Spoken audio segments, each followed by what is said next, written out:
बिस्मिल्लाहिर्रहमानिर्रहीम अस्सलामु अलैकुम। आज के लेक्चर में डिस्कस करेंगे statement of changes in equity. इससे पहले अगर हम लोग बात करें complete set of financial statements की, तो इंट्रो टू अकाउंटिंग से ही हम लोग पढ़ रहे हैं कि हमारे पास complete set of financial statement में 5 डिफरेंट फाइनेंशियल स्टेटमेंट शामिल हैं। उनमें the first one is statement of financial position as at the end of the period, statement of profit or loss, and other comprehensive income for the period, statement of changes in equity, जो कि हम लोग अब study करने जा रहे हैं। इससे पहले दोनों स्टेटमेंट्स हम लोग पहले ही डिस्कस कर चुके हैं इंट्रो टू अकाउंटिंग के अंदर, और इसके बाद हम लोग पढ़ेंगे statement of cash flows and notes to the financial statements. ये notes to the financial statement कुछ हद तक हम लोग FR1 के अंदर पढ़ चुके हैं। जब IAS 16 के हम लोगों ने डिस्कस किया तो notes to the financial statements ही हम लोग पढ़ रहे थे। बोरिंग कॉस्ट से रेलिवेंट भी हम लोग डिस्क्लोजर नोट्स वगैरह पढ़ चुके हैं, गवर्नमेंट ग्रांट से रेलिवेंट पढ़ चुके हैं, इन्वेस्टमेंट प्रॉपर्टी के हम लोग नोट्स पढ़ चुके हैं। तो notes to the financial statement काफी हद तक हम लोग पढ़ चुके हैं। मजीद FR2 के अंदर जाके डिस्कशन करेंगे।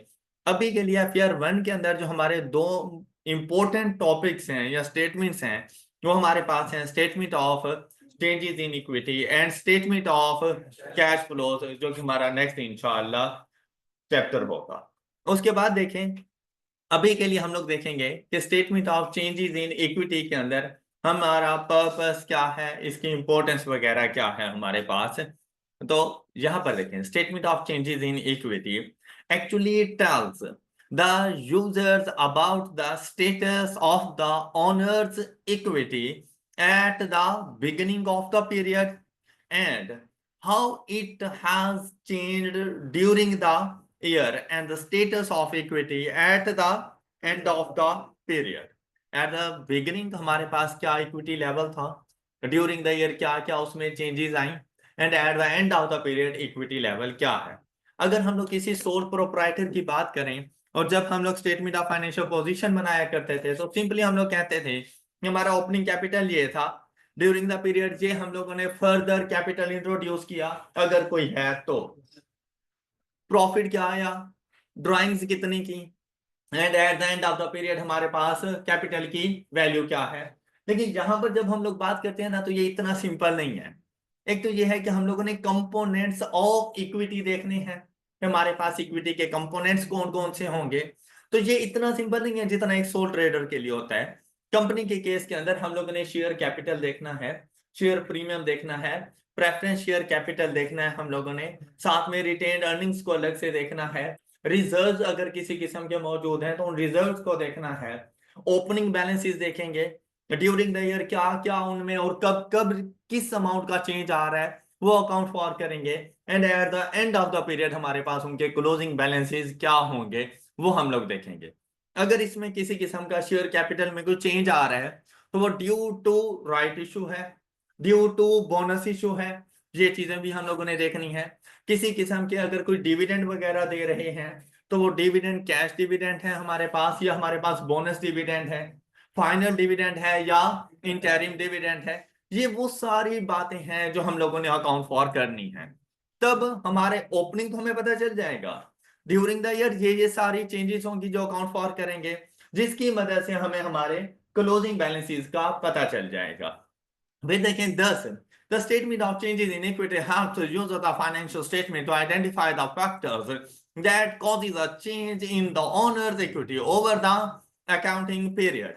ये बिल्कुल ऐसे ही है जैसे सोल ट्रेडर के लिए अगर हम लोग कह दें कि भाई आपका क्लोजिंग कैपिटल की वैल्यू मतलब नेट एसेट की वर्थ इतनी है, तो हम उसे बता सकते हैं कि भाई आपका ओपनिंग ये था, ये फर्दर कैपिटल आपने इंट्रोड्यूस किया, ये प्रॉफिट हुआ, उसमें से इतनी ड्राइंग्स कर दी तो क्लोजिंग आ गया। तो यहां पर भी हम उसके हर इक्विटी कंपोनेंट्स के बारे में बता सकते हैं कि ओपनिंग बैलेंस क्या था, ड्यूरिंग द ईयर किस किस अमाउंट का कब कब चेंज आया, और हमारे पास हमारी इक्विटी का क्लोजिंग बैलेंस क्या है। Therefore, through statement of changes in equity, users, especially shareholders, can get greater insights about the effect of business operations and the related factors on the wealth of the owners invested in the business। अब देखिए ये हमारे share holders ही होते हैं जिनका focus equity की तरफ जाता है कि हमारे पास हमारी इक्विटी की वैल्यू क्या है और इक्विटी के कंपोनेंट्स हमारे पास कौन कौन से हैं। बाकी यूजर्स ऑफ फाइनेंशियल स्टेटमेंट ज्यादातर इक्विटी वाले पोर्शंस को नहीं देख रहे होते।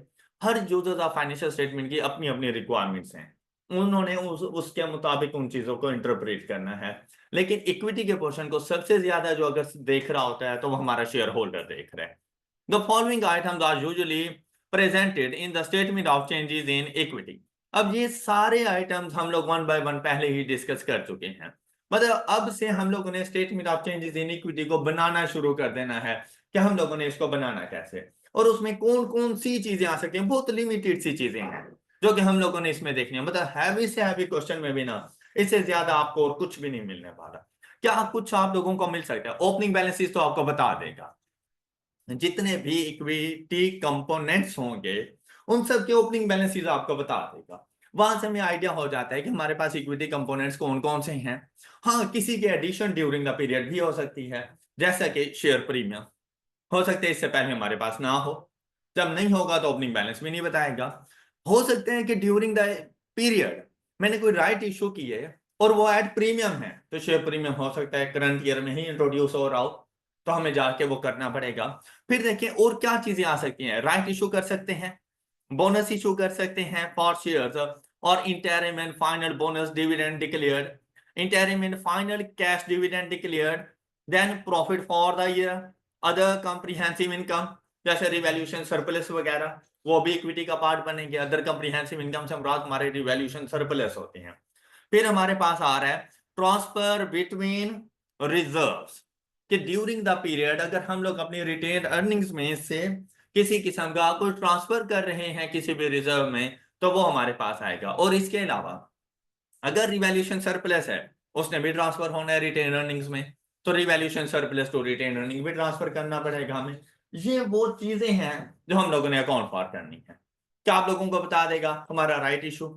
राइट इशू जरूरी नहीं है एक ही मरतबा हो और जरूरी नहीं हर साल हो, कभी नहीं भी होगा।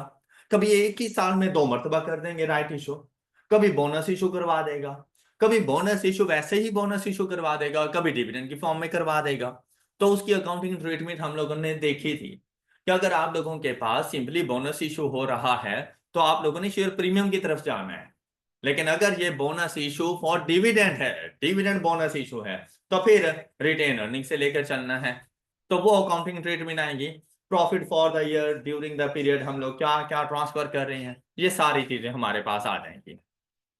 इंफॉर्मेशन टू बी प्रेजेंटेड, अब ऐसी कौन कौन सी इंफॉर्मेशन हैं जो हम लोगों ने during the period statement of changes in equity में प्रेजेंट करनी है। अब उसमें क्या है, आपने अपनी total comprehensive income for the period, मतलब जो आप लोगों का प्रॉफिट आ रहा है आप लोगों ने वो प्रॉफिट बताना है। फिर for each component of equity the effect of retrospective applications और रेट्रोस्पेक्टिव रिस्टेटमेंट्स जो कि हम लोग पढ़ेंगे। तो अभी के लिए जो मैं आप लोगों को statement of changes in equity पढ़ाऊंगा ना, उसमें IAS 8 शामिल नहीं करेंगे। जब हम लोग IAS 8 कर लेंगे, पढ़ लेंगे IAS 8 को, तब आकर हम लोग इसको डिस्कस करेंगे कि रेट्रोस्पेक्टिव एप्लीकेशंस क्या होती हैं हमारे पास, रेट्रोस्पेक्टिव रिस्टेटमेंट्स क्या होती हैं और इनका इक्विटी एलिमेंट्स के ऊपर क्या क्या फर्क आएगा, क्या क्या चेंज आएगा। ये हम लोग उसी टाइम डिस्कस करेंगे जब हम लोग IAS 8 पढ़ रहे होंगे। तो अभी के लिए हम इस पॉइंट को इग्नोर कर देंगे कि जैसे IAS 8 अप्लाई हो ही नहीं रहा। Alright, then for each component of equity, a reconciliation between the carrying amount at the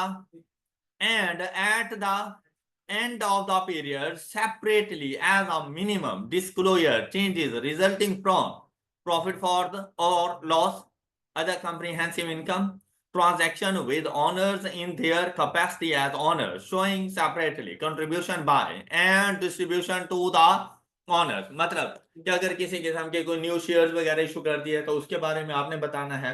साथ में अगर उन शेयर्स के ऊपर अगर आपने कोई डिविडेंड वगैरह दिया है तो वो डिविडेंड के बारे में भी आपने डिस्क्लोज करना है। Next one is information to be presented either in the statement or in the अच्छा, यहाँ पर ऑप्शंस हैं। अच्छा, इन चीजों को आप लोगों ने ज्यादा अच्छे तरीके से देखना है कि आपसे पूछ सकते हैं कि इन चीजों को या तो आप notes to the financial statement में जाके डिस्क्लोज करें, या फिर अगर आप चाहें तो आप statement of changes in equity का पार्ट बना दें। इन दोनों में से किसी एक चीज में लेकर जाना है। और वो इंफॉर्मेशन हमारे पास कौन कौन सी हैं? An entity shall present either in the statement of changes in equity और in the notes an analysis of other comprehensive income by item. Other comprehensive income का एनालिसिस, ये बिल्कुल ऐसे ही जैसे आप लोग notes to the PPE, property plant and equipment, उसमें रिवैल्यूएशन सरप्लस क्या मूवमेंट शो करते थे, तो नोट्स में आ जाती थी कि हमारे पास ओपनिंग क्या था, क्या हम लोगों ने रिटेन अर्निंग को ट्रांसफर किया, हमारे पास कितना क्लोजिंग वगैरह बच गया, तो वो हमारे नोट्स का पार्ट बन जाता था। कहते हैं या तो नोट्स का पार्ट बना दो, या फिर आकर statement of changes in equity में हमें बता दो the amount of dividend recognized as distributions to owners during the period and the related amount of dividend per share। अब एक तो है ना जो हमने डिस्ट्रीब्यूट करना है, जो हम लोगों ने डिस्ट्रीब्यूट किया उसके बारे में आप लोगों ने बताना है। देखो भाई, डिक्लेयर कर देना एक डिफरेंट चीज है, उसको पे कर देना एक डिफरेंट चीज है, और फिर साथ में कह रहा है related amount of dividend per share, इसे basically EPS, earning per share. तो वो तो एक बिल्कुल अलग से स्टैंडर्ड है, हम लोग अलग से जाकर देखेंगे कि पर शेयर के हिसाब से हमारा क्या क्या डिविडेंड बन रहा है, वो हम लोग अलग से जाके देख लेंगे। लेकिन यहां पर देखें हमारे पास आ रहा है कि ड्यूरिंग द पीरियड अगर हम डिविडेंड किसी किस्म का कोई डिक्लेयर करते हैं, तो वो आप लोगों ने वहां से उठाना है रिटेन अर्निंग में से, और डिविडेंड पेएबल के तौर पे रिकॉर्ड कर देना है। पे कब कर रहे हो इसका statement of changes in equity से कोई ताल्लुक नहीं है, वो हम लोग बाद में देख लेंगे। कभी ऐसा भी होता है जैसे डिक्लेयर किया जाता है फौरन ही पे कर दिया जाता है, कभी ऐसा होता है कि डिक्लेयर कर दिया लेकिन अभी तक पे नहीं किया गया, तो वो कंपनी के लिए फिर डिविडेंड पेएबल बन जाता है, लेकिन रिटेन अर्निंग में से डिडक्ट कर लिया जाता है। तो हमें ये देखने की जरूरत नहीं है statement of changes in equity में कि हम लोगों ने पे किया या नहीं किया। जैसे ही वो बात करेगा ना डिक्लेरेशन की, हम लोगों ने डिविडेंड रिटेन अर्निंग में से डिडक्ट कर लेना है। Okay, next one.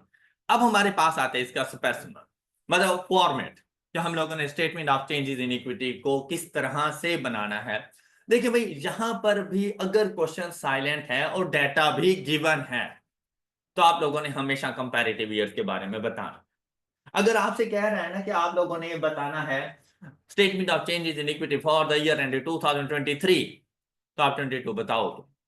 तो आपने क्वेश्चन का जो स्टार्ट करोगे ना वो 1 जनवरी 2022 से जाकर करोगे। All right. हाँ, अगर वो कह दे कि भाई आप लोगों ने कंपैरेटिव ईयर से नहीं बनाना, तो फिर 1 जनवरी 2023 से ही स्टार्ट करेंगे। तब अगर यहां पर अगर आप देखें, मैंने 31 दिसंबर कंसीडर किया था तो इसलिए 1 जनवरी 2022 कह दिया। अब स्पेसिमन के मुताबिक हमारा अकाउंटिंग ईयर एंड कब हो रहा है? अब ये करंट ईयर है हमारा 30 जून 2023, तो करंट ईयर स्टार्ट कब होगा? 1 जुलाई 2022। ये करंट ईयर स्टार्ट होगा, लेकिन क्वेश्चन का स्टार्ट 1 जुलाई 2022 से नहीं करेंगे। क्वेश्चन का स्टार्ट कब से होगा? 1 जुलाई 2021 से जाकर करेंगे हम लोग। तो आप यहां पर लिखोगे, अब देखिए आपने 21 लेफ्ट हैंड साइड पे, 22 राइट हैंड साइड पे, इस तरह से ना करो। इसके लिए जैसे आप लोग पीपी में करते थे कंपैरेटिव्स के लिए, क्या आप left and right hand side use किया करते थे? क्या आप एक कॉलम में कंपैरेटिव लिख रहे होते थे, दूसरे कॉलम के अंदर आप लोग जाकर करंट ईयर लिखते थे? Statement of changes in equity में ऐसा नहीं करना। यहां पर आपने सबसे पहले अपने कंपैरेटिव को कंप्लीट करना है। जब कंपैरेटिव कंप्लीट हो जाए उसके नीचे आपने करंट ईयर स्टार्ट करना है। मतलब ये लेफ्ट एंड राइट नहीं करना, ये अप एंड डाउन करना है कि ऊपर आपके पास कंपैरेटिव ईयर, उसके नीचे आपका करंट ईयर आ जाएगा। अब जैसे ही आप ओपनिंग में जाएंगे, मोस्टली ओपनिंग गिवन है। अच्छा, क्वेश्चन दिखते ही मतलब रिक्वायरमेंट देखेंगे prepare statement of change in equity for the year and 30 जून 2023, और आप लोगों ने फौरन से ये चीजें नहीं जाके लिख दें।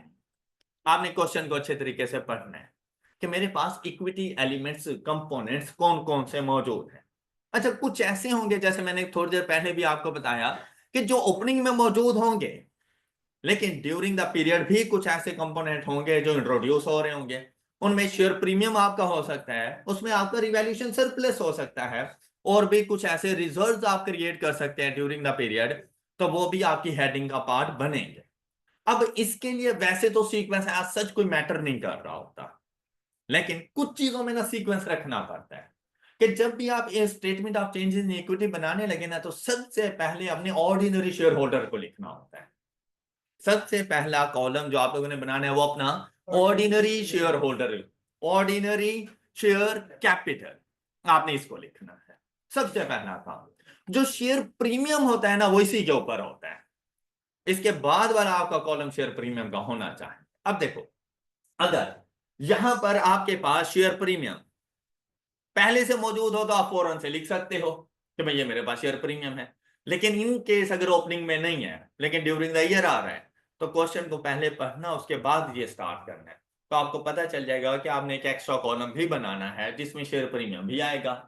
ऑलराइट, फिर आप लोगों ने अपने पास अपने प्रेफरेंस शेयर कैपिटल को लिखना है। बस सबसे पहली चीज आप लोगों ने अपने पास शेयर कैपिटल दो तरह का होता है, ordinary share capital and preference share capital. ये लिखने के बाद आपने अपना शेयर प्रीमियम लिखना है। हाँ, इसके बाद कुछ भी सीक्वेंस हो सकता है, उससे फर्क नहीं पड़ता। क्या आप चाहें तो रिटेन अर्निंग पहले लिख लें, रिजर्व बाद में लिख लें, चाहे तो रिजर्व पहले लिख लें, रिटेन अर्निंग बाद में लिख लें, उससे कोई फर्क नहीं पड़ता। चाहे तो रिवैल्यूएशन सरप्लस पहले लिख लें, रिटेन अर्निंग बाद में आ जाएगी, उससे कोई फर्क नहीं पड़ने वाला। ऑलराइट, लेकिन सबसे पहला काम ordinary share capital, preference share capital. अक्सर आपको प्रेफरेंस शेयर कैपिटल नहीं मिलेगा, क्योंकि बहुत सी कंपनीज ऐसी हैं जो प्रेफरेंस शेयर कैपिटल पे चलती ही नहीं है, जो चलती ही सिर्फ ऑर्डिनरी शेयर कैपिटल पर है। लेकिन शेयर प्रीमियम कभी होगा कभी नहीं होगा, तो उसके मुताबिक आपने लेके चलना होगा। इसके बाद आप लोगों ने लिखनी है अपना रिटेन अर्निंग एंड किसी किस्म के कोई और रिजर्व वगैरह हैं तो वो भी साथ में आ जाएंगे। लेकिन ये बात हमेशा याद रखिएगा कि टोटल कॉलम आएगा, जब तक कि आपको मना ना कर दे टोटल का कॉलम आएगा। ओके, ये आपके ना मुफ्त के मार्क्स होते हैं जिनको आप लोग इग्नोर कर रहे होते हैं। तो जब एक बार आप क्वेश्चन अच्छे से पढ़ लोगे ना, तो आपको पता होगा कि आपके पास स्पेस कितनी है, तो आपने कितने कॉलम्स बनाने हैं, तो उसके मुताबिक आप एक अच्छा सा डिजाइन भी बना सकते हो। अगर आपने बिल्कुल फ्रॉम द बिगिनिंग उसको शुरू कर दिया ना, बाद में ना टोटल के लिए जगह बचनी है आपके पास, और ना कोई एक्स्ट्रा कॉलम आप ऐड कर सकोगे जो ड्यूरिंग द ईयर इंट्रोड्यूस हो गए। तो इसलिए पहले क्वेश्चन को अच्छे तरीके से पढ़ना है। ऑलराइट, अच्छा ये ऑल इन ऑल नहीं है, पर ये उसने सिर्फ एक स्पेसिमेन दिया है, इसमें मजीद और चीजें भी आ सकती हैं हमारे पास। तो बहुत से ऐसे रिजर्व्स होते हैं जो एक स्पेसिफिक कंपनी के लिए होते हैं, कभी ट्रांसलेशन रिजर्व कह देता है, तो उस बात से परेशान होने की जरूरत नहीं है। वो जर्नल रिजर्व का है, वो स्पेसिफिक रिजर्व का है, वो उनको कुछ भी नाम दे दें, आपने सेम एज इट इज वो नाम लिख दें। ओके हो गई बात। अच्छा, फिर आपने आना है यहां पर ओपनिंग बैलेंस। अब यहां पे बैलेंस ब्रॉड डाउन ना लिखना, अब यहां पर डेट लिखनी है कि balance as at comparative year का स्टार्ट। तो कंपैरेटिव ईयर का स्टार्ट कहां से हुआ था? 1 जुलाई 2021। तो यहां पर ना 30 जून 2021 या 1 जुलाई 2021 एक ही बात है। तो यहां पर बैलेंस ब्रॉड डाउन नहीं लिखना आप लोगों ने, यहां पर आपने डेट मेंशन करनी है। फिर आपके पास आ जाना है, ये सारे बैलेंसेस मोस्टली केसेस में आपको गिवन होते हैं। फिर आपने क्या करना है, आपने देखना है ड्यूरिंग द ईयर क्या क्या चेंज आ रही है। अच्छा, सबसे पहले ये लेकर आ रहा है IAS 8 को, ये आपका IAS 8 आ गया,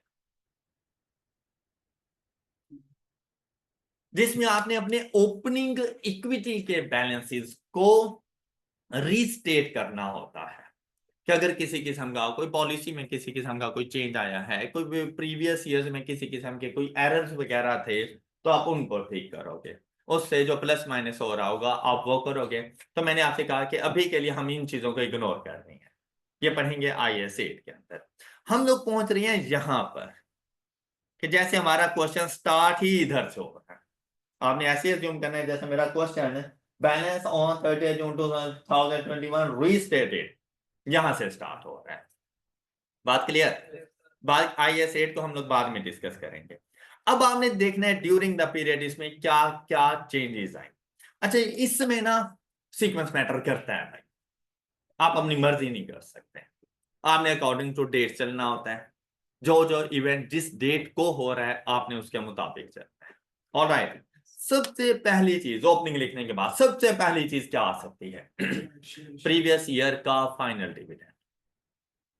प्रीवियस ईयर का, चाहे वो कैश डिविडेंड है चाहे वो बोनस डिविडेंड, दोनों। अब अगर मैं कौन से ईयर में देखो मौजूद हूं, कौन से ईयर में मौजूद हूं? 22 में मौजूद हूं, तो 21 का फाइनल डिविडेंड सबसे पहले आके लिखोगे ओपनिंग के फौरन। ऑल राइट, चाहे वो कैश डिविडेंड है। अब कैश डिविडेंड होगा तो सिंपली रिटेन अर्निंग से निकाल लोगे, क्लियर, और इसके अलावा कुछ भी नहीं करोगे। लेकिन अगर ये बोनस डिविडेंड हुआ तो जितनी अमाउंट रिटेन अर्निंग से निकालोगे उतनी ही अमाउंट शेयर कैपिटल में ऐड कर दोगे। और हमने पढ़ा था कि bonus dividend at par value, तो ये सोचने की जरूरत ही नहीं है कि बोनस डिविडेंड के लिए वैल्यू क्या है। तो बोनस डिविडेंड हमेशा पार वैल्यू के ऊपर होता है, उसके ऊपर किसी किस्म का शेयर प्रीमियम नहीं है। बात क्लियर? अच्छा, ये चीज यहां पे आ गई। उसके बाद अब यहां पर किसी किस्म का कोई फाइनल डिविडेंड था नहीं प्रीवियस ईयर का, तो उसने बताया भी नहीं। फिर क्या चीज आ गई हमारे पास? Right issue of shares. देखो भाई, सीक्वेंस के मुताबिक आपने देखना है कि right issue mid of the year से पहले हुआ या मिड ऑफ ईयर के बाद हुआ। ऑलराइट, अगर ये मिड ऑफ ईयर से पहले हुआ तो लाजमी बात है भाई इंटरिम डिविडेंड बाद में आएगा। अगर ये मिड ऑफ ईयर से पहले हुआ तो इंटरिम डिविडेंड बाद में आएगा, तो राइट इशू पहले लिखोगे। क्लियर? तो हमने राइट इशू लिख दिया। अब इस पे किसी किस्म का अगर कोई प्रीमियम वगैरह है तो वो भी हमने साथ में लिख दिया। तो बेसिकली ये उसने बता दिया कि शेयर कैपिटल को 40 गए, 22 प्रीमियम के तौर पे चले गए, टोटल 62। क्लियर हो गई बात? फिर आपने उसे बताना है ट्रांजैक्शन कॉस्ट ऑन इश्यूएंस। तो हमने पढ़ा नहीं था कि किसी भी किस्म की कोई ट्रांजैक्शन कॉस्ट होगी और अगर आपके पास शेयर प्रीमियम मौजूद है तो शेयर प्रीमियम से जाएगा, अगर शेयर प्रीमियम ना हो तो रिटेन अर्निंग से जाएगा। तो इसके पास मौजूद था शेयर प्रीमियम, इसने ट्रांजैक्शन कॉस्ट को शेयर प्रीमियम से लेस कर दिया। आप भी बिल्कुल ऐसे ही करोगे। Clear? Next one is bonus dividend. लेकिन कौन सा भाई? इंटरिम है इसीलिए पहले राइट इशू वगैरह आया। ओके, अब ये बात याद रखिएगा कि ये जो इंटरिम बोनस डिविडेंड होता है ये डिविडेंड ओपनिंग पर नहीं होता, ये डिविडेंड अनाउंस करने से पहले शेयर कैपिटल की क्या वैल्यू है उसके ऊपर आएगा। क्या? Final dividend opening share capital की वैल्यू पर आएगा। Final dividend opening share capital की वैल्यू पर आएगा। लेकिन इंटरिम डिविडेंड अनाउंस करने से पहले शेयर कैपिटल की क्या वैल्यू है उसके ऊपर आएगा। अब यहां पर देखें, मैं 200 के ऊपर नहीं लेकर आऊंगा इंटरिम डिविडेंड, मैं कौन सी वैल्यू पर लेकर आऊंगा? 240 पर लेकर। इंटरिम डिविडेंड अनाउंस करने से पहले शेयर कैपिटल की क्या वैल्यू है? तो शेयर कैपिटल की क्या वैल्यू है? 240। इसका 5% हम लोग दे रहे हैं इंटरिम डिविडेंड, तो 240 का 5% क्या बनता है? 12। ये आ गया। ऑलराइट, अच्छा, ये फिर इंटरिम डिविडेंड है in the form of bonus, तो लानी बात है पावर वैल्यू पे जाएगा, तो आपने रिटेन अर्निंग में से लेस कर देना है और शेयर कैपिटल में ऐड कर दोगे। क्लियर हो गई बात? नेक्स्ट वन इज आपने टोटल कंप्रीहेंसिव इनकम के बारे में बताना है। तो इसमें क्या चीज शामिल हो जाएगी? आपका प्रॉफिट फॉर द ईयर, या आपका प्रॉफिट फॉर द ईयर आ गया। फिर जहां पे कहते हैं ना अदर कंप्रीहेंसिव इनकम, इससे मुराद होता है हमारा, अब हम लोग रिवैल्यूएशन सरप्लस लिख लें या अदर कंप्रीहेंसिव इनकम लिख लें, एक ही बात है। फिर आपने ये बात याद रखनी है कि भाई टोटल कंप्रीहेंसिव इनकम के 2 parts, profit for the year and revaluation surplus. बात clear? Next one is transfer, incremental depreciation revaluation surplus से रिटेन अर्निंग को आ गया। फिर प्रेफरेंस डिविडेंड हम देंगे, और प्रेफरेंस डिविडेंड कौन सी वैल्यू पर? Preference dividend. अब इसका share capital ordinary share capital से कोई ताल्लुक नहीं है, तो प्रेफरेंस डिविडेंड कितना था हमारा? 60 का, उसका 10%, तो कितना डिविडेंड देंगे? 6 रिटेन अर्निंग में से। ये गलत नहीं कर रहा इधर?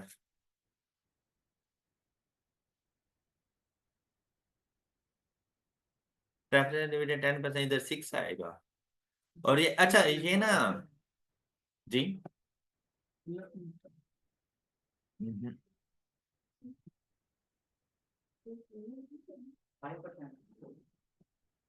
हाँ तो इसको 5% कर लें फिर। शेयर प्रीमियम से नहीं जाएगा प्रेफरेंस डिविडेंड। प्रेफरेंस डिविडेंड का शेयर प्रीमियम से कोई, और डिविडेंड का ही हमारे शेयर प्रीमियम से कोई ताल्लुक नहीं है, चाहे वो ऑर्डिनरी पर ही क्यों ना हो। डिविडेंड हमेशा रिटेन अर्निंग में से जाएगा। ओके, चाहे वो ऑर्डिनरी का है चाहे प्रेफरेंस का है, डिविडेंड हमेशा रिटेन अर्निंग से जाएगा, चाहे शेयर प्रीमियम पहले से मौजूद है। क्लियर? डिविडेंड हमेशा रिटेन अर्निंग, प्रॉफिट्स में से शेयर दिया जाता है ना, तो प्रॉफिट में से ही डिडक्ट करेंगे हम उसको। अच्छा ये 5% है, तो 60 का 5% कितना बन जाएगा? ये 3 आ गया हमारे पास। बात क्लियर? अच्छा अगर इसने यहाँ पे 3 लिख दिया, तो इसके ना दो चीजें मुझे समझ आ रही हैं। एक ये, तुमने डिविडेंड डिक्लेयर कर दिया, मैंने इसीलिए लिखा, एम आई राइट? दूसरा, क्यूमुलेटिव प्रेफरेंस डिविडेंड है, इसलिए मैंने लिखा। फिर चाहे उसने डिक्लेयर किया है या, अगर नॉन क्यूमुलेटिव है तो मैं ये अज्यूम कर रहा हूं जैसे उसने डिक्लेयर कर दिया है। ओके, अभी क्वेश्चन तो हमारे पास नहीं है ना, अभी तो हम लोग स्पेसिमेन देख रहे हैं ना, तो ये देखते हुए हमारे माइंड में ये चीजें भी आनी चाहिए कि ये ट्रीटमेंट कब हो सकता है। ये दो सिचुएशन में हो सकता है। पहली सिचुएशन, क्यूमुलेटिव प्रेफरेंस डिविडेंड है, तो लाजमी बात है हर हाल में मैंने रिटेन अर्निंग में से निकालना है डिविडेंड।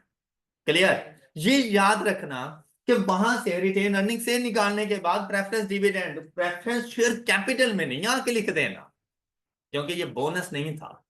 अगर ये बोनस होता तो आ सकता, ऑलराइट, लेकिन ये बोनस नहीं है, सिर्फ रिटेन अर्निंग में से निकाल देना इसको, बस। बात क्लियर होगी सब बच्चों को? और अगर ये मेरे पास नॉन कैमुलेटिव प्रेफरेंस डिविडेंड है, तो फिर ड्यूरिंग द पीरियड उसने डिक्लेयर कर दिया, तभी ये यहां पर आ। और अगर ये नॉन कैमुलेटिव होता और डिक्लेयर ना होता, मैं इसको कभी भी ना लिखता। ओके हो गई बात? नेक्स्ट देखें। अब आप पहुंच गए अपने कंपैरेटिव ईयर, तो एंड किया आपने और पहुंच गए करंट ईयर के स्टार्ट में, तो ये करंट ईयर के ओपनिंग बैलेंसेस आपको मिल गए। अब इनको रीस्टेट करने की जरूरत नहीं है, इनके ऊपर IAS 8 अप्लाई नहीं होगा। क्यों? स्टार्ट में कर चुके हो, कंपैरेटिव ईयर्स को ठीक कर चुके थे, और जो करंट कंपैरेटिव ईयर्स की आपने वर्किंग की है उसमें कोई एरर है नहीं, तो इसको रीस्टेट करने की जरूरत नहीं। कंपैरेटिव ईयर्स का ओपनिंग रीस्टेट होगा फॉर IAS 8। बात क्लियर? अब सेम वैसे ही देखो, अब सबसे पहली चीज क्या आ रही है, कौन से वाला, कौन सा ईयर? तो देखो सबसे पहले यही लिखा है कैश डिविडेंड, यहां पर भी कैश डिविडेंड, लेकिन कौन सा? इंटरिम। दोनों आ गए, मतलब फर्स्ट 6 मंथ्स में किसी किस्म का कोई राइट इशू, कोई बोनस इशू, कुछ भी नहीं। हमने सिर्फ फाइनल डिविडेंड दिया, उसके बाद हमारे इंटरिम डिविडेंड आ गया, हमने रिकॉर्ड कर दिया, ईयर का एंड हो गया। जब ईयर का एंड हुआ तो प्रॉफिट फॉर द ईयर लेकर आ जाएंगे, और साथ में अदर कॉम्प्रिहेंसिव इनकम लेकर आ जाएंगे।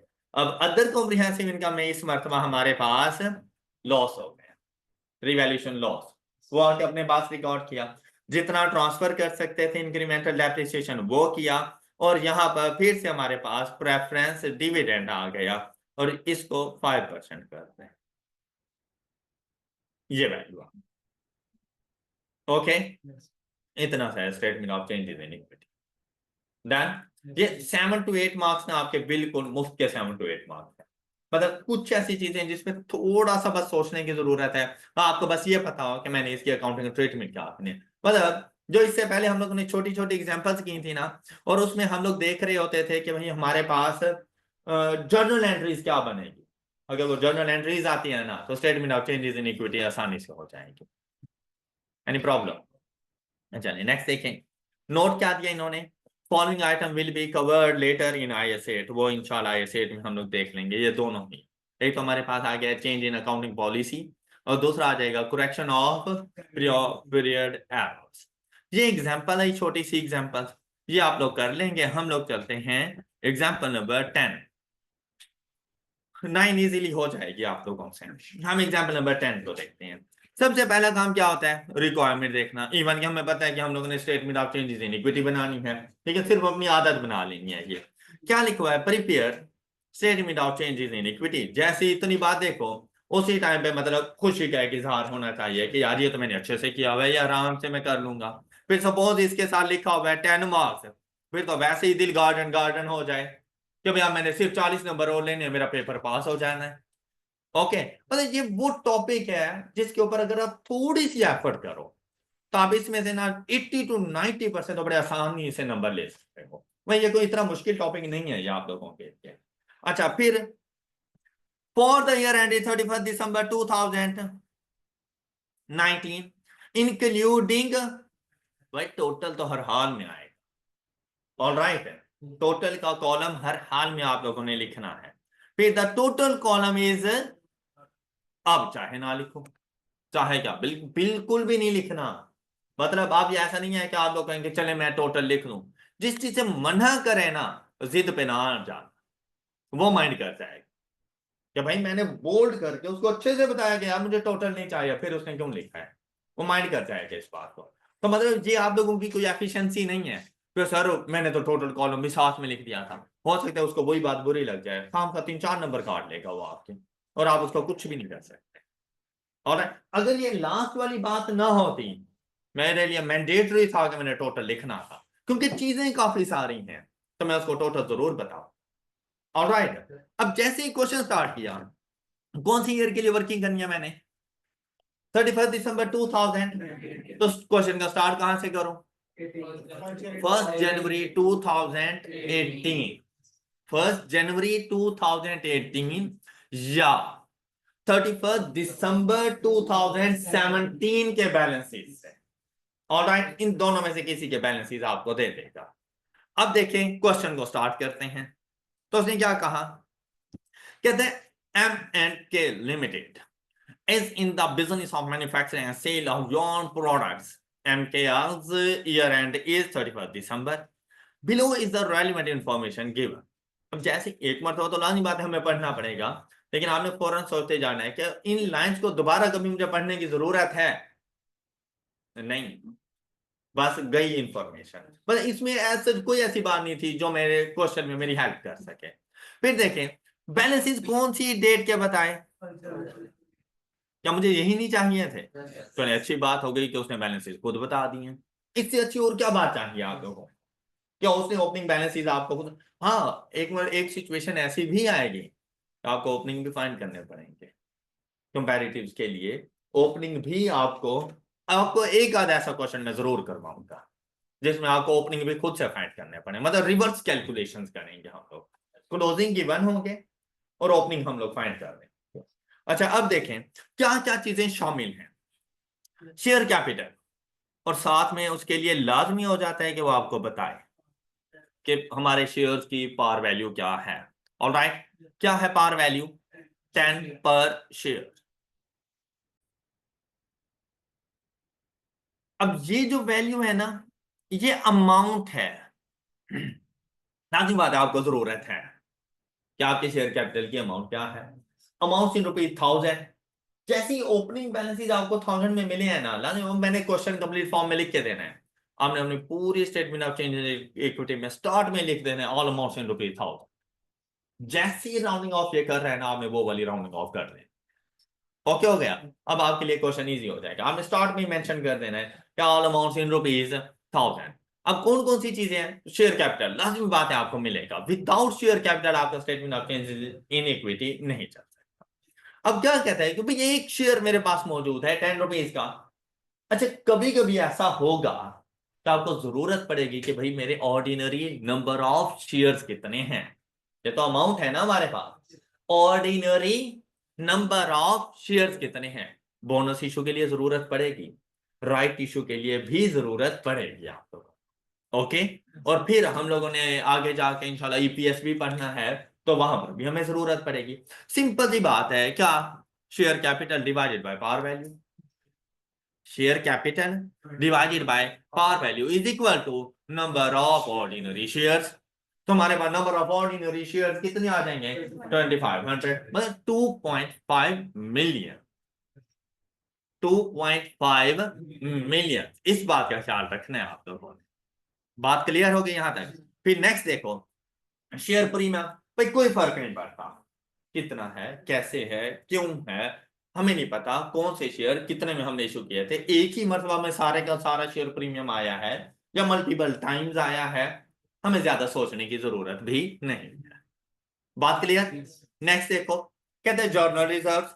ठीक है, ये हमारा एक किस्म का सेविंग अकाउंट है, बस ओपनिंग है, हम लिख देंगे।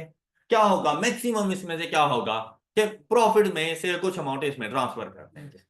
या हो सकते हैं जिस पर्पस के लिए जनरल रिजर्व बनाया गया है वो काम इस साल शुरू कर दें, तो जनरल रिजर्व को उसमें जाके ट्रांसफर कर देंगे। बस इसके अलावा और कुछ भी नहीं होना इसमें। फिर क्या है रिटेन अर्निंग। रिटेन अर्निंग से मुराद होता है आपके एक्यूमुलेटेड प्रॉफिट्स। एक्यूमुलेटेड प्रॉफिट्स या रिटेन अर्निंग, कोई भी नाम यूज कर सकते हैं। मतलब ड्यूरिंग द पीरियड जितना भी प्रॉफिट आएगा ना वो इसके पास जाएगा, सबसे पहले इसके पास जाएगा। जितना भी डिविडेंड देना होगा, चाहे वो कैश डिविडेंड हो, चाहे वो बोनस डिविडेंड हो, चाहे प्रेफरेंस शेयर्स का डिविडेंड हो, रिटेन अर्निंग से जाएगा। ओके, और जनरल रिजर्व्स को देना है तब रिटेन अर्निंग से ही जाएगा। क्लियर। फिर देखिए हमारे पास क्या आ गया रिवैल्यूएशन सरप्लस, मतलब पीपी के ऊपर रिवैल्यूएशन मॉडल अप्लाई कर रहे हैं हम लोग, इसलिए रिवैल्यूएशन सरप्लस हमारे पास मौजूद है। तो हमें एक्यूमुलेटेड डेप्रिसिएशन, इंक्रीमेंटल डेप्रिसिएशन का भी पता हो कि मैंने कितनी अमाउंट ट्रांसफर करनी है। मोस्टली केसेस के अंदर ना वो खुद ही बता देता है कि आपकी इंक्रीमेंटल डेप्रिसिएशन कितनी, मतलब यहां पर I16 को एज इट इज चेक नहीं कर रहा होता, खुद ही बता देते हैं कि आपने कितनी अमाउंट रिवैल्यूएशन सरप्लस से रिटेन अर्निंग में ट्रांसफर करनी है, या अगर कोई लॉस आया है तो कितनी अमाउंट का आया है। सिंपल सी ट्रांजेक्शन। क्लियर। यहाँ पर I16 की ज्यादा चेकिंग नहीं, लेकिन इन केस अगर हो भी जाए तो क्या आप नहीं अकाउंट फॉर कर पाएंगे, तो आप इजीली उसे बता सकते हैं। ओके, नेक्स्ट देखें। अब इसके मुताबिक मुझे ऐसा लग रहा है जैसे मैंने सिर्फ क्या लिखना है, share capital, share premium, general reserve, retain earning and, तो सीक्वेंस मोस्टली केसेस के अंदर जैसा वो रखते हैं हम वही सीक्वेंस लेके चलते हैं मोस्टली केसेस। अच्छा, मैं क्वेश्चन का स्टार्ट कर सकता था, लेकिन अब दो चीजें, एक तो ये कि मैंने टोटल कॉलम लिखना ही नहीं है, ऑलराइट। दूसरी चीज, अगर स्टार्ट कर भी दो तो आपके पेज की राइट हैंड साइड पे एटलीस्ट 2 मोर कॉलम्स की स्पेस जरूर मौजूद हो। इतनी जगह जरूर छोड़ देना कि अगर कोई न्यू चीज ऐड करनी पड़ जाए तो 2 न्यू कॉलम एटलीस्ट आपके पास स्पेस मौजूद हो। ओके, और इन केस अगर टोटल भी लिखना हो तो भाई ना लिखो अभी टोटल, एंड पे जाके सिर्फ टोटल ही तो करना है कि अगर जगह जरूरत पड़ेगी तो यूटिलाइज हो जाएगी, अदरवाइज आके टोटल लिख देंगे हम लोग। ओके हो गया। अब नेक्स्ट देखें क्या क्या चीजें। अब मेरे पास सबसे पहला ईयर 2018। अब क्या कहता है, कहता है ML revalued non current assets on 31 दिसंबर 2000, मतलब कंपैरेटिव से भी पिछले साल की बात कर रहा है, ऐसा ही है ना। और कब, सिर्फ एक दिन पहले की बात कर रहा है, ऐसे ही है ना। तो मेरे पास रिवैल्यूएशन सरप्लस मौजूद नहीं है 1500। इट मींस दैट कि अभी तक कुछ भी रिटेन अर्निंग को ट्रांसफर नहीं हुआ और ये टोटल रिवैल्यूएशन सरप्लस है। ऑलराइट, फिर क्या हुआ, कहता है resulting in revaluation surplus of rupees, तो हम लोगों ने लिख नहीं दिया, भाई इससे पहले कुछ भी नहीं था। सारे का सारा रिवैल्यूएशन सरप्लस एक दिन पहले ही आया हमारे पास।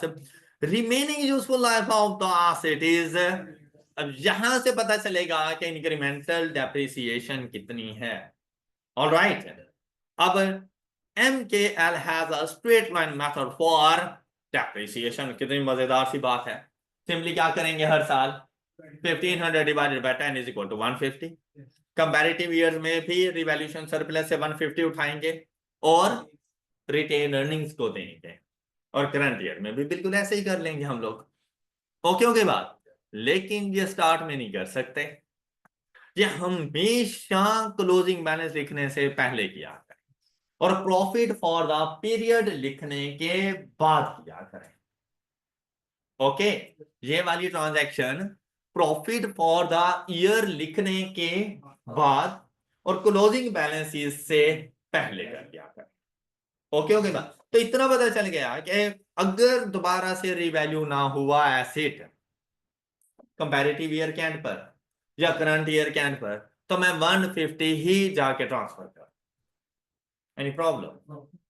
नेक्स्ट देखें, board of directors of MKL has implemented policy of transferring 5% of annual profits to each year। अब ये भी सिंपल, देखो कुछ चीजें, कुछ एडजस्टमेंट्स ऐसी होंगी जो स्पेसिफिक फॉर द पीरियड होंगी और कुछ जनरल एडजस्टमेंट्स भी होती हैं। जैसे ये दोनों एडजस्टमेंट, ये जनरल एडजस्टमेंट्स हैं, क्या हमें हर साल करनी है? क्या इंक्रीमेंटल डेप्रिसिएशन का रिटेन अर्निंग को ट्रांसफर करना, और जितना प्रॉफिट है, रिटेन अर्निंग नहीं, ना ओपनिंग रिटेन अर्निंग ना क्लोजिंग रिटेन अर्निंग, जितना ड्यूरिंग द पीरियड प्रॉफिट है उस प्रॉफिट का 5% आप लोगों ने ट्रांसफर कर देना है टू, बस इतना सा काम करना है जनरल रिजर्व के साथ। अब ये भी प्रॉफिट फॉर द पीरियड लिखने के बाद और क्लोजिंग बैलेंसेस करने से पहले एडजस्ट करना। हाँ, अब इससे कोई फर्क नहीं पड़ता क्या आप लोग पहले revaluation surplus to retain earning करते हो या पहले retain earning to general reserve, इससे कोई फर्क नहीं पड़ता। तो इसके लिए क्वेश्चन का सीक्वेंस, जिस सीक्वेंस में क्वेश्चन होगा उसी सीक्वेंस में एडजस्टमेंट। तो मतलब पहले मैं revaluation surplus to retain earning कर लूंगा और फिर मैं retain earnings to general reserves कर लूंगा। ओके, तो प्रॉफिट फॉर द ईयर तो पहले लिख लूंगा ना, वो लिखने के बाद पहले ये वाली एडजस्टमेंट कर लूंगा, उसके बाद ये वाली एडजस्टमेंट कर दूंगा। प्रॉफिट फॉर द ईयर लिखने के बाद ये दोनों एडजस्टमेंट कर, और हर साल का। Clear? Clear? Next one is following events have taken places in the year 2018 and अब जरा फोकस करना है 18 में मैंने क्या कुछ लिखना है और 19 में मैंने क्या कुछ लिखना है।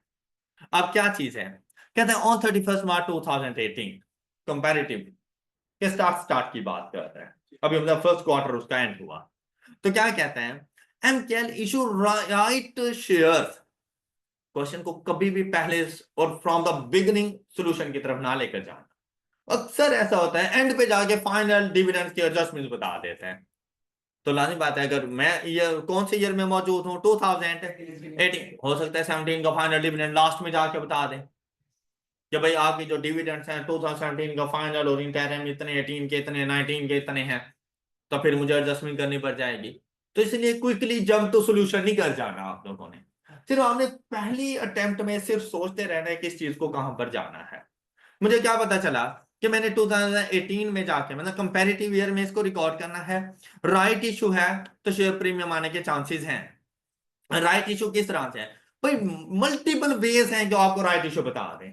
इन टर्म्स ऑफ परसेंटेज बता सकता है, total number of shares automatically खुद ही बता दें, उसकी कोई ना कोई रेशियो आपको बता सकता है।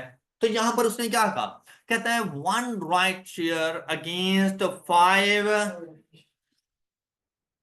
₹4। और मेरे पास एक शेयर कितने का है, मेरे पास एक शेयर कितने का है, और 10 रुपए का ऑर्डिनरी शेयर 20 में दे रहा हूं, 10 का ही शेयर प्रीमियम है। तो मतलब जितनी अमाउंट ऑर्डिनरी शेयर कैपिटल में जाएगी उतनी ही शेयर प्रीमियम में जाएगी। लेकिन कितनी जाएगी, कहते हैं जिसके पास 5 ऑर्डिनरी शेयर है ना उसको एक शेयर इशू कर दो।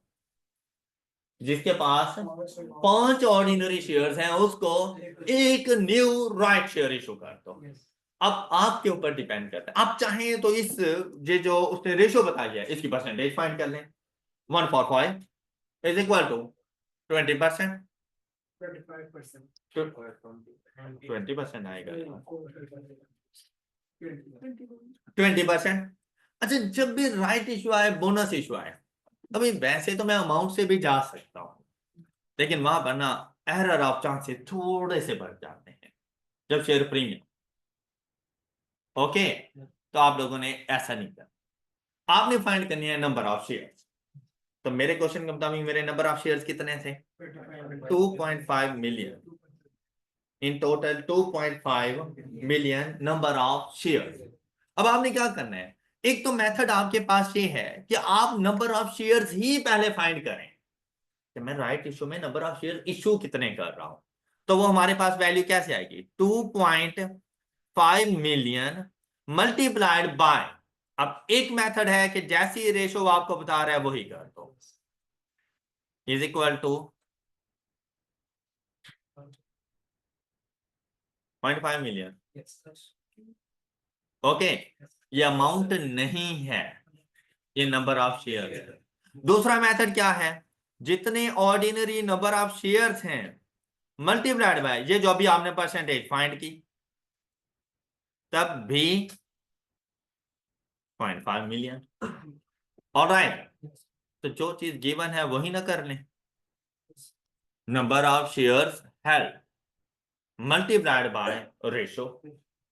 तो आपके पास ये जो 0.5 मिलियन है ये क्या चीज आ जाएगी, new share right share issued, new right share issue.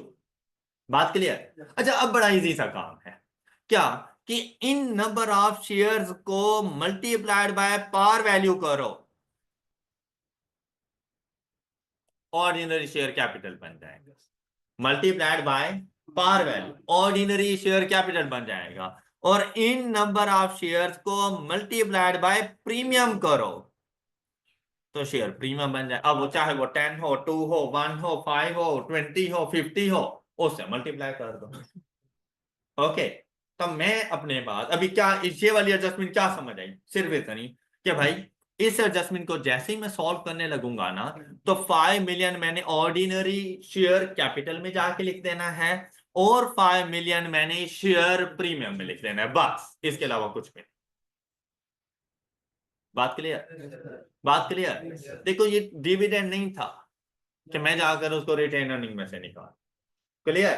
Suppose अगर ये डिविडेंड होता तो फिर रिटेन अर्निंग से लेस करता कितनी अमाउंट, बोलो ना यार, रिटेन अर्निंग से कितनी अमाउंट लेस करता, 5 मिलियन, फिर शेयर प्रीमियम ना आता, bonus dividend at par value होता है, फिर शेयर प्रीमियम ना आता। ओके,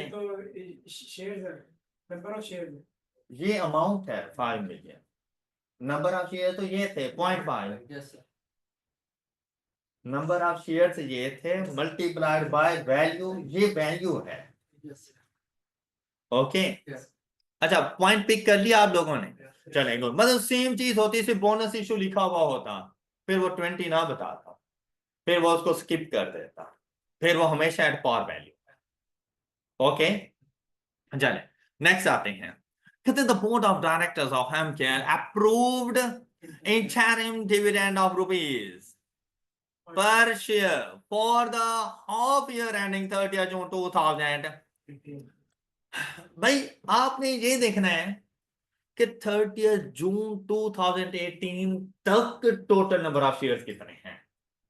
हाँ, अब अगर कोई राइट इशू आपने किया है ना जुलाई में, वो नहीं आएगा। ओके, क्यों, प्रॉफिट्स आप दे रहे हो 30 जून 2018 तक के, तो भाई 30 जून 2018 तक आपके जो जो पार्टनर्स थे, शेयर होल्डर्स थे, आपने वो प्रॉफिट डिस्ट्रीब्यूट भी उनमें करना है।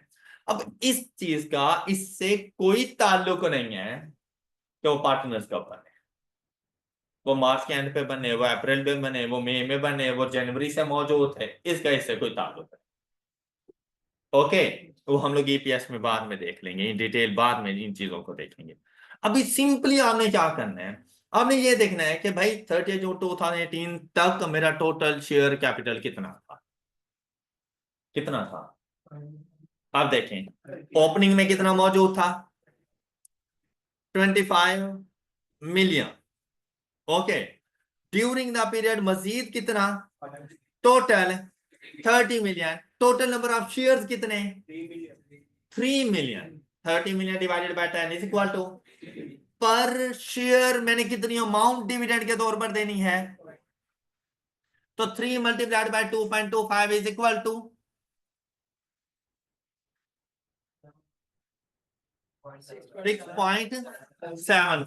6.75 मिलियन का डिविडेंड दूंगा तो रिटेन अर्निंग में से तो ये लेस हो। ओके, अब ये देखना है कि डिविडेंड है कौन सा, कैश है या बोनस है, कौन सा है। अब देखो यहां पे मेंशन नहीं है तो फिर कैश डिविडेंड। अगर देखो उसने नहीं मेंशन किया कि किसी किस्म का कोई बोनस डिविडेंड, अगर मेंशन नहीं है तो सिंपली जाकर रिटेन अर्निंग में से लेस कर देंगे। Clear. Next one is profit for the year आ गया। अब जैसे ही ये प्रॉफिट आ गया उसके बाद ये दोनों एडजस्टमेंट्स आप लिख सकते हो। प्रॉफिट लिखने के बाद ये दोनों एडजस्टमेंट अब आप लोग कर सकते हैं। फिर आप लोग आए, board of director recommended final dividend for the year, जिसका हमारे ईयर 2018 से कोई ताल्लुक नहीं, ये 2019 में जाएगा। 2019 की statement of changes in equity का पार्ट बने। बात क्लियर। अच्छा अब देखें, ये आ गए हमारे पास on Feb which were duly approved by this board of director. बाकी सारी बातें 2019 की, तो 18 हमारे पास क्लोज हो सकता है। तो आपने 2018 का प्रॉफिट लिखना है 10.25, फिर आप लोगों ने इसमें से 150 अपने पास revaluation surplus to retain earning लेकर आना है, और 10.25 का 5% जनरल रिजर्व को जाके ट्रांसफर कर, और आपके पास आ जाएंगे आपके क्लोजिंग बैलेंसेस। Any problem? ये देखिए ये बनेगा कुछ इस तरह से, share capital, share premium, general reserve, retain earning and opening as it is given थे, आपने वैसे ही लिख देने हैं। फिर आप लोगों के पास राइट इशू आया। अब देखो ये राइट इशू ना अमाउंट्स मल्टीप्लाइड बाय दिस करता है, तो हमारे पास ये 5 मिलियन, वैसे हमने भी तो ये 5 मिलियन ही फाइंड किया था। ये देखो, तो इसने भी वो 5 मिलियन ही अपने पास रिकॉर्ड कर दिया। तो आप लोगों ने ना अमाउंट के मुताबिक नहीं चलना, आपने नंबर ऑफ शेयर्स के मुताबिक चलना है, क्योंकि जब ये प्रीमियम की वैल्यू डिफरेंट होती है ना, अभी तो दोनों इक्वल इक्वल आ गई, आपको ये वैल्यू भी बड़ी आसानी से मिल गई, लेकिन जब प्रीमियम की वैल्यू डिफरेंट होती है ना तो फिर आपके लिए प्रॉब्लम्स हो जाती। तो आपका पहला स्टेप होना चाहिए number of ordinary share multiplied by par value share capital के पास, नंबर ऑफ ऑर्डिनरी शेयर्स, और फिर उसको मल्टीप्लाइड बाय जो भी आपका राइट इशू परसेंटेज बन रही हो या रेशो, वो फाइंड करने के बाद मल्टीप्लाइड बाय आपने शेयर प्रीमियम की वैल्यू करना है, तो वो शेयर प्रीमियम के अकाउंट में जाएगा। ओके। अच्छा, इसके बाद आपका ये इंटरिम डिविडेंड आ गया, और ये सिर्फ कैश डिविडेंड था, तो देखो शेयर कैपिटल में हमने कुछ नहीं आके लिखा, सिर्फ रिटेन अर्निंग से हम लोगों ने लेस कर दिया। प्रॉफिट फॉर द ईयर आ गया, इसका 5% जनरल रिजर्व को ट्रांसफर किया, revaluation surplus to retain earning, और ये हमारे क्लोजिंग बैलेंसेस आ गए। यहां तक पहुंच गए सब बच्चे? किसी को कोई इशू? अच्छा नहीं, गुड। नेक्स्ट नेक्स्ट देखो, अब पहली चीज क्या आएगी, जब मैं 2019 में पहुंचूंगा ना, सबसे पहली चीज मैं क्या जाके रिकॉर्ड करूंगा, 18 का फाइनल डिविडेंड। अब 18 का फाइनल डिविडेंड कौन सा है हमारे पास, रुपीज 2.4.25 पर share on Feb which was duly approved by the shareholder on March 21, 2019। तो मेंशन नहीं है, तो कौन सा होगा, कैश डिविडेंड। कितना होगा, अब आपने क्या करना है, आपने फाइनल डिविडेंड के लिए मैंने आपसे कहा था हमेशा ओपनिंग, अब इसको डिवाइडेड बाय पार वैल्यू करो, 10, 3 million, 3 million multiplied bye 4.25 and the answer is yeah, फिर रिटेन अर्निंग से लेस कर देना। बात clear. Next one is board of director approve bonus shares of 20 of the outstanding shares on June 30, 2019, which were duly credited in shareholder account on August 31st, 2019। Bonus share issue करना है 20%।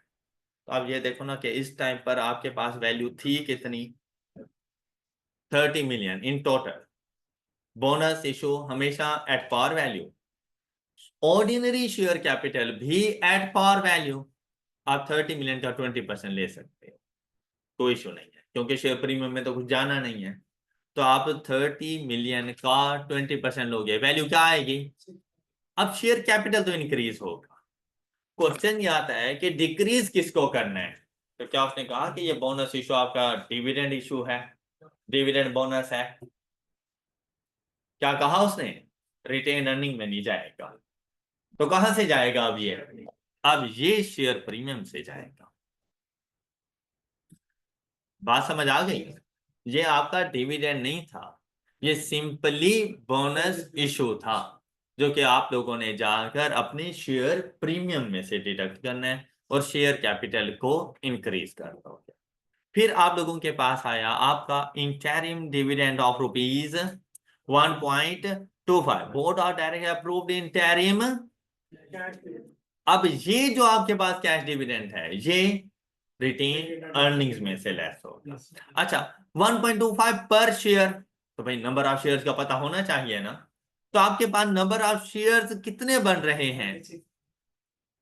36 million. Amount divided by 10 किया तो 3.6 million number of share, multiplied bye 1.25। तो आप लोग dividend कितना दे रहे हैं? 4.5 मिलियन। अमाउंट इन रुपीज 1000 थी तो 4500 लिख देंगे। Okay okay. Next one is profit for the year ended 12.5। ये लिखने के फौरन बाद इसका 5% ट्रांसफर कर देना है जनरल रिजर्व्स को, और रिवैल्यूएशन सरप्लस के बारे में मजीद कोई बात नहीं, तो 150 ही रिटेन अर्निंग को ट्रांसफर कर देंगे और statement of changes in equity complete. Alright, पूरे चैप्टर में बस यही कुछ है। उसके बाद सिंपली हमारे एग्जांपल्स वगैरह हैं जो कि हम लोगों ने सॉल्व करनी है। एग्जांपल नंबर 11 जल्दी से सॉल्व करें, जल्दी। एग्जांपल नंबर 11 जल्दी से सॉल्व करके दें। टोटल कॉलम इधर भी नहीं चाहिए हमें, कंपैरेटिव ईयर्स हमें चाहिए। Example number 11।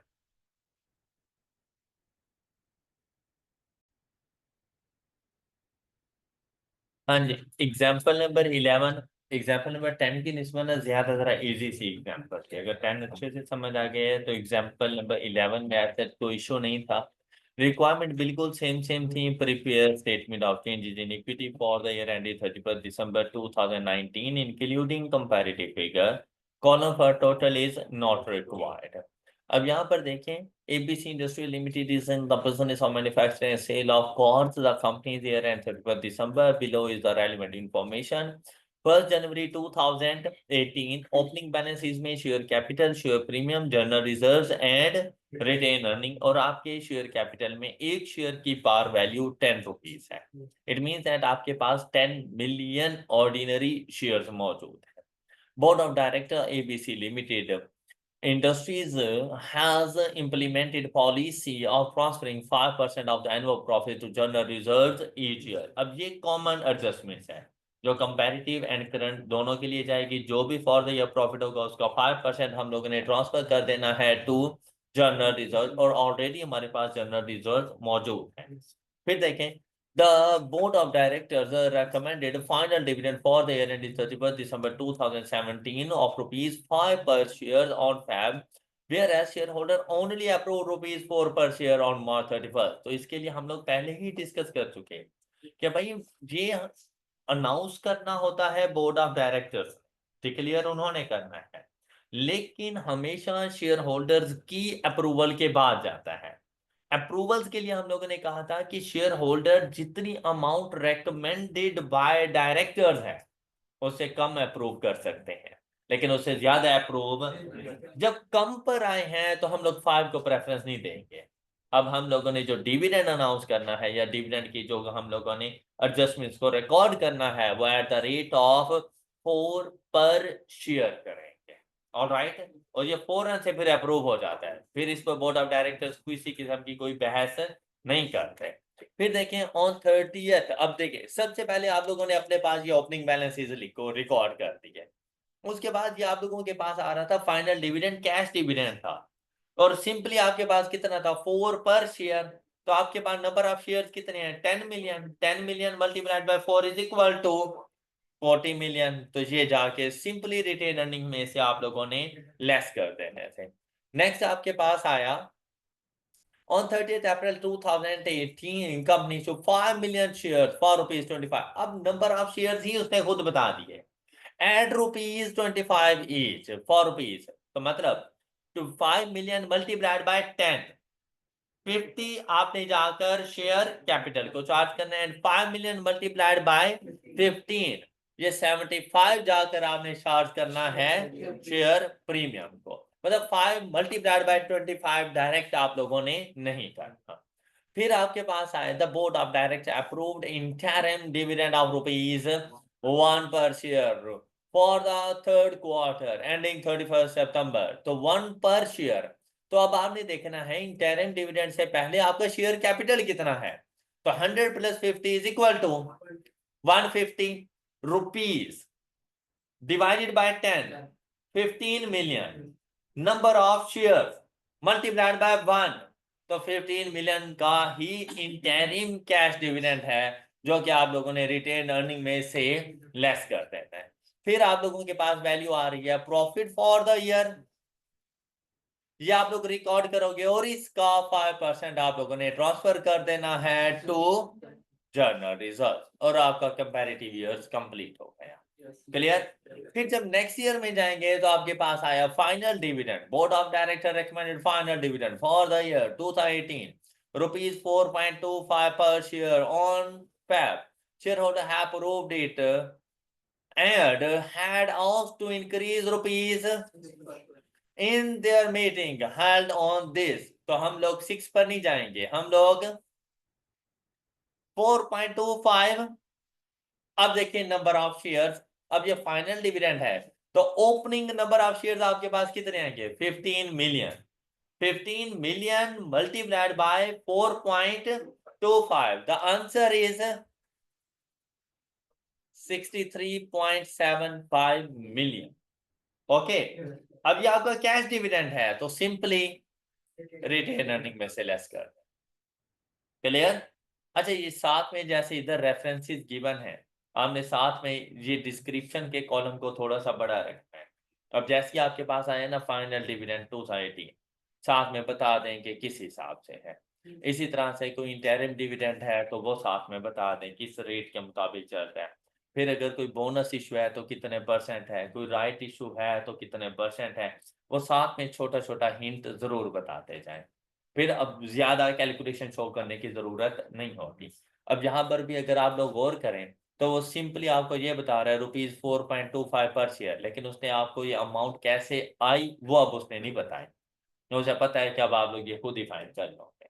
तो आप लोग भी ऐसा कर सकते हो कि स्टार्ट में ही बता दो कि मैंने ये कैलकुलेशन किस रेट के मुताबिक की है। ओके। अच्छा फिर आप लोगों के पास आया इस पॉइंट के बाद board of director approved bonus share 10% outstanding shares on June 30 2019 10% bonus share. अब उसने नहीं बताया ये बोनस डिविडेंड नहीं है, ये बोनस इशू है, बोनस शेयर्स हैं तो शेयर प्रीमियम में से जाएंगे। तो सिंपली 10% अपने शेयर कैपिटल का तो वो 15,000 यहां से 15,000 शेयर प्रीमियम से लेस कर देंगे। ऐसे ही किया था ना आप लोगों ने। Next profit for the year आ गया 1.175 मिलियन। ये जैसे ही आपने profit for the year record किया इसका 5% जर्नल रिजर्व को आपने ट्रांसफर कर देना है। और इसके साथ एक और एडजस्टमेंट है the board of director of the company recommended final dividend for the year. तो ये नेक्स्ट ईयर को चार्ज करेंगे और rupees this on Feb which was duly approved, ये नेक्स्ट ईयर के लिए हमारे पास चली जाएगी। ऑलराइट।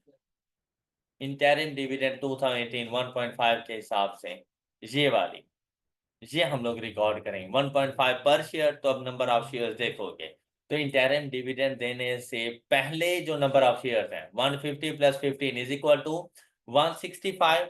नंबर ऑफ शेयर बनेंगे 16.5 मिलियन मल्टीप्लाइड बाय 1.5 तो वैल्यू आ जाएगी 24,750। ऑलराइट। अब आप लोगों ने ये कॉम्प्रिहेंसिव एग्जांपल सॉल्व कर लेनी है। कल इंशाल्लाह इनकी डिस्कशन करेंगे और हमारा statement of changes in equity complete हो जाएगा। कॉम्प्रिहेंसिव एग्जांपल्स आप लोगों की होम असाइनमेंट कि आप लोगों ने जाके जरा प्रैक्टिस करनी है। Okay, that's all for today. अपना ख्याल रखिए। अल्लाह हाफ़िज़।